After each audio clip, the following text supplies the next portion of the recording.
중증 장애인들이 자립해서 자유롭게 살아가려면 대신 손과 발이 되어주는 활동 지원사의 도움이 정말 중요한데요. 하지만 거주시설 밖에서 사는 만 65세 이상 장애인 6만여 명 가운데 활동 지원을 받는 사람은 1%도 안 됩니다. 바로 나이를 제한하는 법 때문인데요. 현실을 반영하지 않는 법에 대한 개정이 필요해 보입니다. 손은민 기자입니다. 시각장애 1급인 정덕기 씨는 67살이 되던 2015년 시력을 잃었습니다. 식사나 청소 같은 집안일은 요양보호사가 도와주지만 문제는 외출입니다. 하루 3시간씩 집에서만 일하는 요양보호사는 복지관이나 일터에 동행해주진 못합니다. 집에 같이 있어야 돼요. 기껏 해봐야 한 30분 요 앞에 공원에 잠시 나갔다가 개 데리고 뭐 바람 쐬고 운동 요거 전부예요. 달라진 삶에 적응해 살아가려면 활동 지원사의 도움이 절실한데 지원 받을 길이 없습니다. 나이 때문입니다.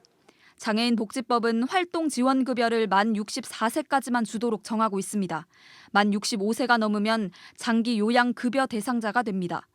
장기 요양은 재가 서비스 중심이라 장애인의 다양한 사회 활동을 돕기 어렵고 지원 시간도 3분의 1 수준입니다. 저 사회 활동을 정말 지금 많이 지금 하려고 하고 있고 아직까지 욕구가 많습니다. 그런데 할 길이 없어요.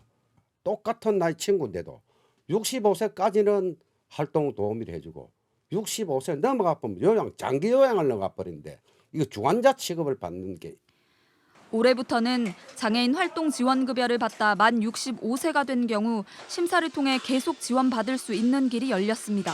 하지만 정 씨처럼 65세가 넘어서 장애가 생긴 사람이 새로 신청하는 건 안 됩니다. 국가인권위원회는 65세에 도달했다는 이유로 활동 지원을 중단하는 건 장애인의 건강권과 생명권을 심각하게 위협한다며 지난 2016년부터 여러 차례 법 개정을 권고해 왔습니다. 하지만 정부는 재정 부담을 이유로 불수용 입장을 유지하고 있습니다. 장기요양을 통한 지원으로는 이분들의 사회활동이나 돌봄 부담 경감이 거의 이루어질 수 없는 상황입니다. 그래서 장애인 활동 지원 서비스에 나이 제한을 폐지하고 통합적으로 접근하는 게 더 이분들에겐 필요하다 이렇게 보고 있습니다. 장애인들이 사회 속에 어우러져 살아갈 길을 법이 막고 있다는 비판이 쏟아지고 있어서 관련 법 개정이 시급합니다. MBC 뉴스 손은민입니다.